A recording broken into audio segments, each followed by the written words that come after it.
दिनै जितिदुआ दख'रा दुलाराय फरायसा आफादा बे खुंग्रिं गेलेग्रा फोथाराव जे जथुमनाय जे बैसागु फोरबो फालिथाय हाबाफारि बेवहाय बाहागो लानानै आं गोजोननाय मोन्दों आरो हाबाफारिखौ खुंफुंनायनि थाखाय आङो दख'रा आफाद दालाय आफाद आरो खुंफुं आफादनिसिम रोजा रोजा बे समाव साबायखर बावदों आरो बैसागु बोथोरनि दुलाराय फरायसा आफादनि जानानै आं गासैनिसिमबो आं गाहाम हामलायनाय बावहरदों। बैसागु मोनसे माहारियारि फोरबो जे फोरबोआ जोंनि हारिनि सिनायथि थामोनथा आरो रैखाथि जों माने सोमोन्दो गोनां आरो बे फोरबोखौ जोङो गुवार फारसे आरो गोजौ फारसे लांनांगौनि थाखाय जोङो जथेस्थ' जोङो नाजाबाय थादों आरो बे माने फालिथायनि गेजेरजों जोंनि हारिनि गेजेराव हारिमुवारि मोनसे जांख्रिथाय फैथों आरो जे हारिमुवारि जांख्रिथायनि गेजेरजों जोंनि सिनायथि बा जोंनि रंजानाय बा जोंनि गानग्रा जोमग्रा जायखौ जोङो गोजौ फारसे लांनांगौनि जे हाबाफारि बे हाबाफारिखौ जोङो गोजोर खालामनो हागोन आङो बेखौनो मिजिंथिदों। लोगोसे बे रंजाथायनि गेजेरजों बे फोरबोनि गेजेरजों बे बोथोरनि गेजेरजों हारिनि गेजेराव खौसेथि अनलायनाय आरो जौगानाय फैथों आरो गासैनिबो साननाय आरो हनाया बा थांखि आरो मिजिंआ मोगथाङाव जाफुंसारथों आं बेखौनो मिजिंथिदों। गोजोन्थों।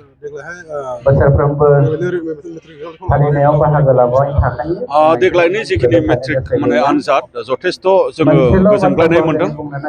बिनि थाखाय जायफोर उथ्रिसार जानो हाबाय बिथांमोननिसिम आङो रोजा रोजा कंग्रेसुलेसन आङो बावहरदों। फोरोंगिरि मानाव गेदेर बिथांमोननिसिमबो आङो माने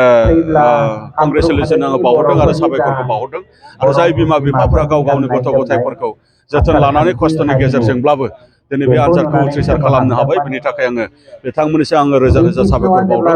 आरो जायफोर उथ्रिसारनो हाबाय बिथांमोना गोजौ सोलोंथाइ लानानै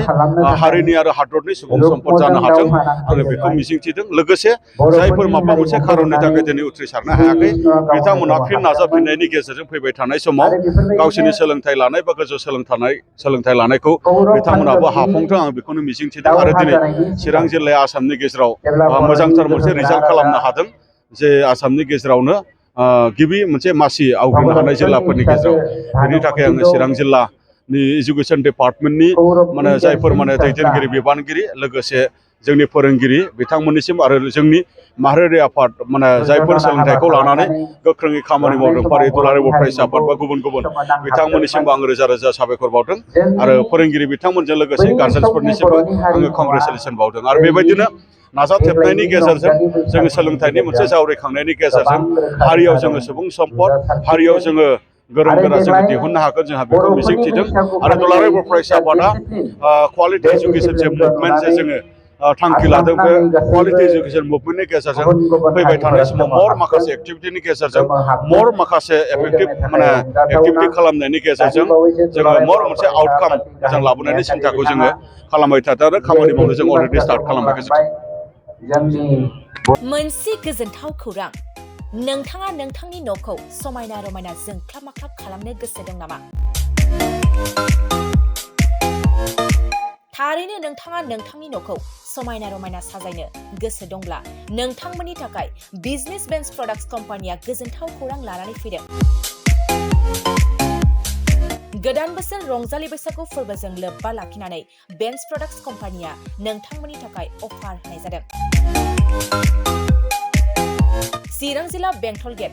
27 राजा लामानि एबा सिबिथाय लामानि साखाथियाव नोंथांनि न'खौ समायना रमायना खालामनो गोसो जानाय रायजो राजाफोरनि थाखाय बिजनेस बेन्स प्रडाक्ट्सआ लानानै फैदों गोजोनथाव खौरां। पलिग्रेनाइट, WPC एबा PVC, wooden flooring, wallpaper, steel roofing, soffit ceiling बायदि गाबनि न' साजायग्रा खम बेसेनावनो नोंथांमोना बायनानै लांफैनो हागोन। बेनि अनगायैबो नोंथाङा गोबां बाथ्रा मिथिनो थाखाय नैबे 8474015053 जानबुं नम्बरनि गेजेरजों नोंथाङा फन खालामनानै मिथिनो हागोन।